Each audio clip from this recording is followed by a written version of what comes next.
नमस्ते फ्रेंड्स। संस्कृत सुधा चैनल में आप सभी का स्वागत है। एक छोटा सा सवाल है। अगर आपको रहने के लिए एक तरफ सोने का महल मिले और दूसरी तरफ आपका अपना छोटा सा घर हो, जहाँ शायद बहुत सुख सुविधाएं ना हो, लेकिन वहाँ आपकी माँ हो, आपका परिवार हो, आपकी यादें हो और आपकी अपनी मिट्टी हो, तो आप क्या चुनेंगे? थोड़ा सोचिए। श्री राम जी ने हजारों साल पहले इसका उत्तर दे दिया था और उनका उत्तर आज भी हमारे दिल को छू जाता है।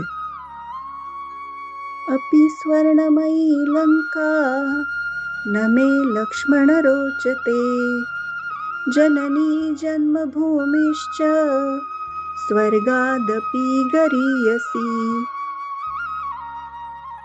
अपि स्वर्णमयी लंका न मे लक्ष्मण रोचते, जननी जन्मभूमिश्च स्वर्गादपि गरीयसी।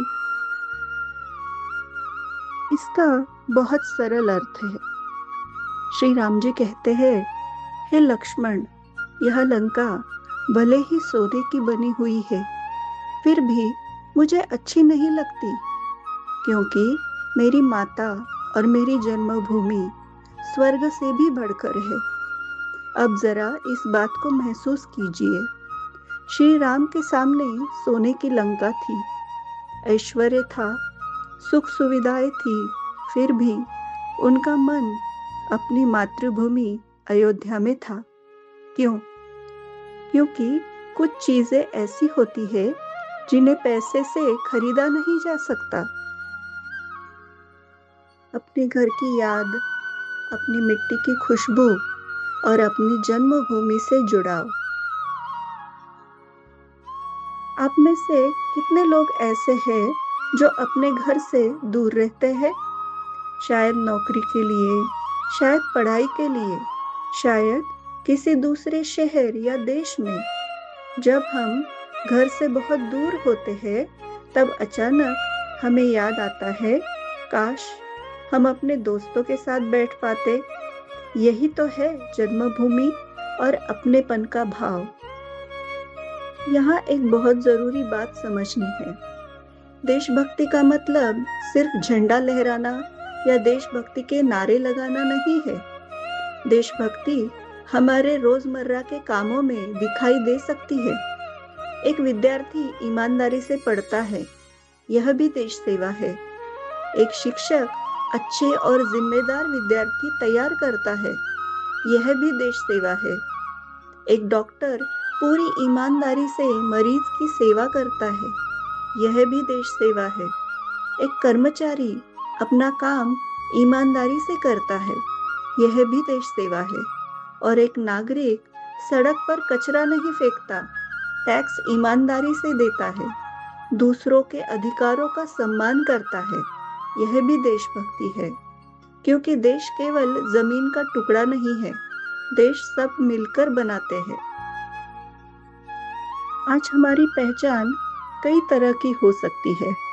हम अलग अलग भाषाएं बोलते हैं, हमारे धर्म अलग हो सकते हैं, हमारी जातियां अलग हो सकती है, हमारी राजनीतिक पसंद भी अलग हो सकती है। और यह विविधता हमारे भारत की खूबसूरती है। लेकिन इन सब से ऊपर एक पहचान है कि हम भारतीय हैं। देशभक्ति किसी एक धर्म की नहीं है, किसी एक भाषा की नहीं है, किसी एक जाति की भी नहीं है और किसी एक राजनीतिक पार्टी की भी नहीं है।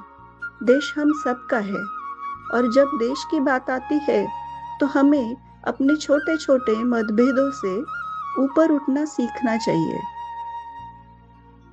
हमारे देश के इतिहास में ऐसे अनेक महान लोग हुए जिन्होंने अपने व्यक्तिगत सुख से ऊपर राष्ट्र को रखा। डॉक्टर एपीजे अब्दुल कलाम, इन्होंने साधारण जीवन जिया, लेकिन उनके सपने बहुत बड़े थे। उन्होंने अपना ज्ञान, अपनी मेहनत, अपनी पूरी ऊर्जा भारत के विकास के लिए समर्पित की। उनसे हम सीख सकते हैं, बड़ा सपना देखिए और उस सपने को देश के काम में लगाइए। सरदार वल्लभ भाई पटेल, भारत को अटूट करने में उनका योगदान हम कभी नहीं भूल सकते।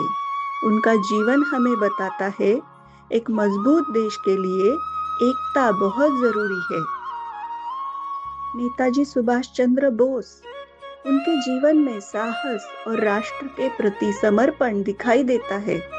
उनका प्रसिद्ध आह्वान, तुम मुझे खून दो, मैं तुम्हें आजादी दूंगा, आज भी लोगों में जोश भर देता है।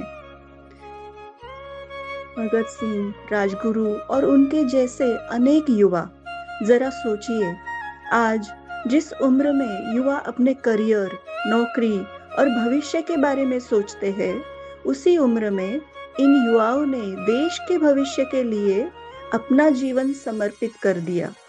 उनका त्याग हमें एक सवाल पूछता है, हम अपने देश के लिए आज क्या कर रहे हैं? मुझे लगता है कि आज के बच्चों और युवाओं को देशभक्ति सिखाने का तरीका थोड़ा बदलना चाहिए। सिर्फ यह कहना पर्याप्त नहीं है कि देश से प्यार करो, हमें उन्हें यह भी बताना होगा कि देश से प्यार कैसे करें, अपने काम में ईमानदारी रखकर, अपनी जिम्मेदारी निभाकर, दूसरों का सम्मान करके, प्रकृति की रक्षा करके, ज्ञान प्राप्त करके और जहां भी हो अपने देश के लिए कुछ अच्छा करके। आज कोई युवा विदेश में पढ़ता है या काम करता है तो उसमें कोई बुराई नहीं। दुनिया आज बहुत जुड़ चुकी है, लेकिन जहां भी जाए अपनी जड़ों को मत भूलिए। अपनी भाषा से प्यार कीजिए, अपनी संस्कृति को समझिए, अपने माता पिता का सम्मान कीजिए और अपनी मातृभूमि के प्रति अपना कर्तव्य याद रखिए। ग्लोबल सिटीजन बनिए, लेकिन अपने रूट्स से जुड़े रहिए। अब मैं आपसे एक छोटा सा सवाल पूछना चाहूंगी। आपके लिए देशभक्ति का मतलब क्या है? क्या यह देश के लिए कुछ बड़ा करना है या फिर हर दिन अपने छोटे छोटे काम ईमानदारी से करना? अपना जवाब नीचे कमेंट में जरूर लिखिए, मैं आपके जवाब पढ़ना चाहूंगी। दोस्तों, सोने की लंका हर किसी को आकर्षित कर सकती है, लेकिन अपनी मातृभूमि से जो रिश्ता है वह सोने से नहीं खरीदा जा सकता। इसलिए श्री राम कहते हैं, जननी जन्मभूमिश्च स्वर्गादपि गरीयसी। आइए हम केवल इस श्लोक को याद न करें, इसके भाव को अपने जीवन में उतारने की कोशिश करें। अपने काम को ईमानदारी से करें, अपने देशवासियों का सम्मान करें और आने वाली पीढ़ी को एक बेहतर भारत देने का प्रयास करें। जय हिंद, वंदे मातरम। अगर आपको यह वीडियो अच्छा लगा हो तो प्लीज़ लाइक, कमेंट और शेयर कीजिए और संस्कृत सुधा चैनल को सब्सक्राइब कीजिए।